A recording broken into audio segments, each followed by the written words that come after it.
तो चलिए दोस्तों, आज के इस वीडियो में बात करने वाले हैं भोजपुरी के पावर स्टार पवन सिंह के नए गाने के बारे में। तो वीडियो को लास्ट तक देखते रहें और जो लोग मेरे चैनल को अभी तक सब्सक्राइब नहीं किए हैं वो लोग कर लें, क्योंकि हमारे चैनल पर भोजपुरी का हर खबर सबसे पहले आता है। तो सबसे पहले आप सभी को बता दूं, कल पवन सिंह का एक गाना आप सभी के बीच आने वाला है, जिस गाने का नाम है जवार हो या जिला।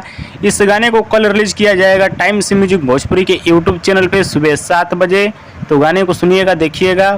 प्रखंड हो या जिला, बबुआने से हिला, कुछ वैसा ही गाना होने वाला है, जो कि आप सभी को ये गाना बहुत ज़्यादा पसंद आने वाला है। तो कल सुबह 7 बजे इस गाने को रिलीज कर दिया जाएगा। पवन सिंह का एक और गाना आप सभी के बीच आने वाला है, जिस गाने का नाम है सुना ए राजा। जी हाँ दोस्तों, इस गाने का नाम है सुना ए राजा। इस गाने के पोस्टर को रिलीज कर दिया गया है आप सभी के बीच। गाने को लिखे हैं आशुतोष तिवारी, गाने में संगीत दिए हैं सरगम आकाश। गाने को गाए हैं पवन सिंह और शिल्पी राज ने।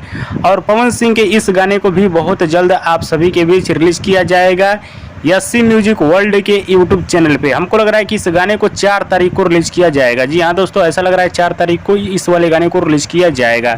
बाकी जो भी अपडेट आएगा आप सभी को दिया जाएगा। तो आप लोग तैयार रहिए। और बात रही गाना वायरल का, तो गाना वायरल नहीं हुआ है, जवार हो या जिला। उसका अगर गाना का लाइन आप लोग सुनना चाहते हैं तो टेलर में जाकर सुन सकते हैं, पावर स्टार के टेलर में जाकर सुन सकते हैं। और दोस्तों, वीडियो पसंद आ जाता है लाइक करें, कमेंट करें, शेयर करें, सब्सक्राइब करें। धन्यवाद दोस्तों।